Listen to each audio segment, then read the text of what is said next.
Aquí entre nos, la entrevista en RR Noticias. Me da mucho gusto poder recibir aquí en este espacio a Santiago Nieto Castillo, el titular del Instituto Mexicano de la Propiedad Industrial de nuestro país. Y antes que otra cosa, como siempre, estimado Santiago, un gusto poderte saludar. ¿Cómo estás? Estimado Daniel, un saludo a ti y a tu auditorio. Gracias, Santiago. Bueno, pues para plantearte un tema que ya estaba platicando la doctora Claudia Sheinbaum, la presidenta de México, en su conferencia matutina con respecto a algunos cambios que se pretende hacer a propósito de cómo se patenta en nuestro país, procesos que a veces pueden llegar a ser muy largos. ¿Y por qué te lo preguntamos? Bueno, particularmente pues en este tema tan importante que tiene que ver con la innovación relacionada sobre todo con la industria de los semiconductores, que está tendiendo a crecer también aquí en la República Mexicana. Así que, pues, nos gustaría que nos platicaras específicamente qué cambios se están planteando para poder agilizar el proceso de registro de patentes en la República Mexicana, Santiago. Bueno, sí, primero un diagnóstico previo, y déjame hacer un comparativo. China está patentando al año 1,5 millones de inventos. En México, aproximadamente, tenemos 20,000 solicitudes anuales, de las cuales, hablando de 2024, fueron más de 11,000 patentes que fueron concedidas, y de las cuales solamente 695 son mexicanas. ¿Qué tema es relevante? Que el récord histórico alcanzado en el sexenio de la presidenta Claudia Sheinbaum, desde que existe el INPI, que es de hace 30 años, desde 1994, el récord histórico fue 2024. El año que más patentes mexicanas se han registrado.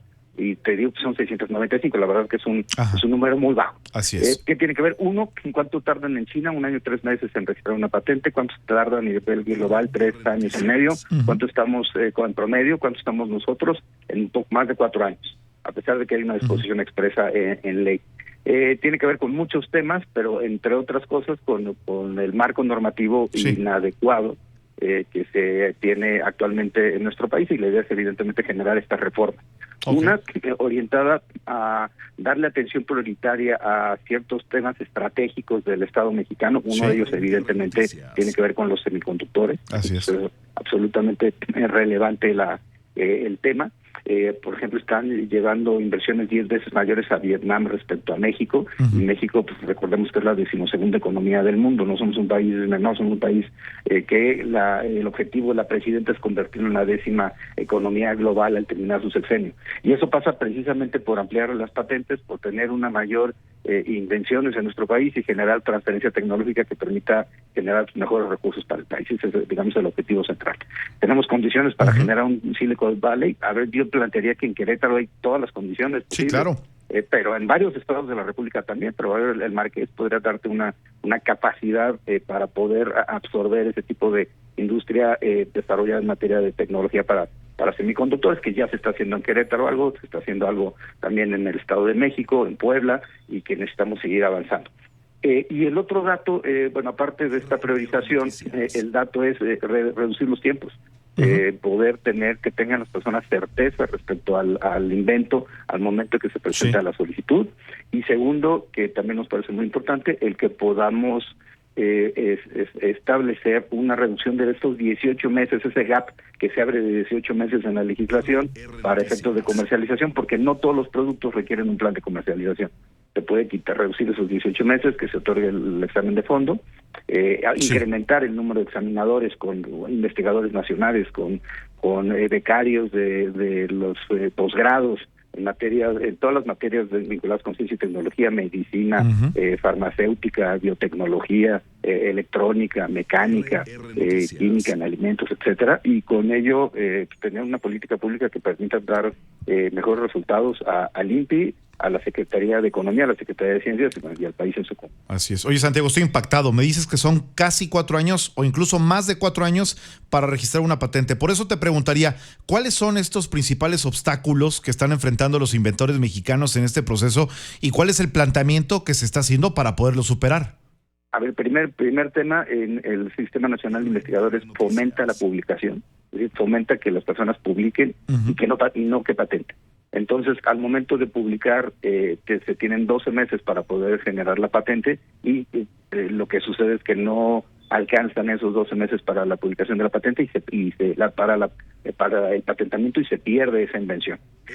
Segundo, tenemos también un incentivo negativo que fue aprobado en una reforma a la ley hace unos años, a la ley de ciencias me refiero, en donde el investigador o la investigadora que realice el invento, si trabaja en un centro de investigación gubernamental, no recibe ningún peso por las regalías que pueda tener su patentamiento. Pensamos que esto es contrario y fue a incentivar a las investigadoras e investigadores nacionales, y eso fue parte de lo que se platicó hace unos días con la presidenta de la República, con la doctora Claudia Sheinbaum, que al ser una mujer, lo he dicho muchas veces, feminista, ambientalista y científica, establece como una prioridad esta agenda en materia de ciencia y tecnología en nuestro país, y una parte de esa agenda pasa por el Instituto Mexicano de la Propiedad Industrial.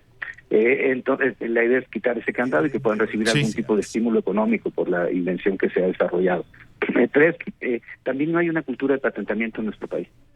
Vamos a generar con la Secretaría de Ciencias y vamos a generar una red de universidades. De hecho, ya estoy en contacto con muchas universidades, por supuesto la Autónoma de Querétaro, evidentemente, pero también con el Centro Nacional de Metrología. Es impresionante que tienen más de 700 invenciones, algunas podrán ser patentes, otras modelos de utilidad y otras no, pero que estas no se hayan registrado, y pues ya estoy en contacto con el director para ir generando este desarrollo, igual que con Zoe Robledo en el IMSS. Hay 700 investigadores e investigadoras en el Seguro Social con medicina aplicada, y sus innovaciones no se están patentando. Entonces, que todo esto puede generar al final del día pues recursos para los centros de investigación, para las universidades públicas y privadas. Y pues es interesante lo que está pasando en esta materia en el país. Oye, Santiago, te preguntaría, ¿han detectado ustedes que existe un fenómeno, no sé si llamarlo así, como fuga de patentes? Es decir, talento, desarrollo, investigación, innovación que se haya hecho en México, pero que por estos obstáculos a los cuales se han enfrentado vaya y se patente en otro país. Sí, efectivamente hay una fuga de patentes en virtud de que el procedimiento a veces es mucho más rápido, por ejemplo en Europa o en Estados Unidos, China, y se han generado las patentes de mexicanos allá. También hay un fenómeno interesante, por supuesto la UNAM, el Politécnico Nacional, la Autónoma de Nuevo León, la Benemérita Universidad de Puebla son las universidades, los centros de investigación del Politécnico o de CONACYT, lo que más hoy Secretaría de Ciencias es lo que más, quienes más patentan. Está aumentando lo del Tecnológico de Monterrey en el ámbito privado, que eso también es importante, pero tenemos muchos estados, varios estados de la República. ¿Cuáles son los que más patentan? La Ciudad de México, el Estado de México, Nuevo León, Jalisco, Puebla, y quienes están patentando menos es Nayarit, Guerrero, es Quintana Roo, y hay ocasiones en que existen estados en donde se patentan menos que precisamente los mexicanos que están que desde el extranjero realizan sus patentes, y eso es algo que se tiene que revisar cuál es el error, el fallo que existe en el sistema, en el diseño institucional, en el ámbito local y en el ámbito federal, para fomentar las patentes de todas las entidades federativas. Pues, estimado Santiago Nieto Castillo, director general del Instituto Mexicano de la Propiedad Industrial, como siempre, te agradezco por estos minutos aquí en RR Noticias. Si nos permites, estamos en contacto permanente. Seguimos en comunicación. Un abrazo. Gracias a Santiago Nieto Castillo, aquí en RR Noticias. RR Noticias por Top Music 91.7 de FM con Daniel Almanza.